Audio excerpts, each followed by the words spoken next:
வணக்கம். நான் தகப்பட்டி பேசுறேன். இப்ப என்ன தகவல் அப்படின்னு கேட்டீங்கன்னா, ஓட்டுநர்களுக்கு தபால் ஓட்டு வேணும் அப்படின்னு சொல்லி நம்ம தலைமை தேர்தல் அதிகாரி அவங்க கிட்ட மனு கொடுத்திருக்கோம். யார் யார் கொடுத்திருக்கோம் அப்படின்னு கேட்டீங்கன்னா, ஆல் இந்தியா டிரான்ஸ்போர்ட் ஓட்டுநர் பேரவை ஆரணி குணசேகரன் வந்திருக்காங்க.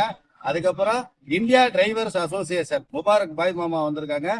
TN all driver association, national highway drivers union தங்கப்பாண்டின்ற நான் வந்திருக்கேன். மாநில தலைவர் செல்லத்துறனே, பெரம்பலூர் மாவட்ட தலைவர் சரவணனே வந்திருக்கோம். நாங்க இன்னைக்கு இங்க போய் கொடுத்தோம். இதுக்கு என்ன தகவல் சொல்லியிருக்காங்க அப்படின்னா, ஓட்டுநர்களுக்கு தபால் ஓட்டு அப்படிங்கிற முயற்சி புதுசு. ஆனா இது கண்டிப்பா தேவை. ஏன்னா ஓட்டுநர்கள் நிறைய பேரு வாக்களிக்கிறது இல்ல. அப்ப அதுக்கான முயற்சியை நீங்க ஒன்று சேர்ந்து எடுக்கிறீங்கன்றப்ப நல்ல அப்ரோச். ஆனால் இது இங்க முடிவெடுக்கிறதுல, டெல்லியில முடிவெடுக்கிறது. நீங்க இதுக்கான முயற்சி எடுத்தீங்கன்னா கண்டிப்பா இதுக்கான வாய்ப்பு இருக்கு அப்படின்ற தகவலை தெரியப்படுத்திருக்காங்க. அதன் அடிப்படையில நாம இப்ப மனு கொடுத்திருக்க முதல் கட்டமா, அடுத்த கட்டமாக இரண்டாம் கட்டம் டெல்லியில போய் நம்ம மனு கொடுக்கறதா இருக்கு நண்பர்களே.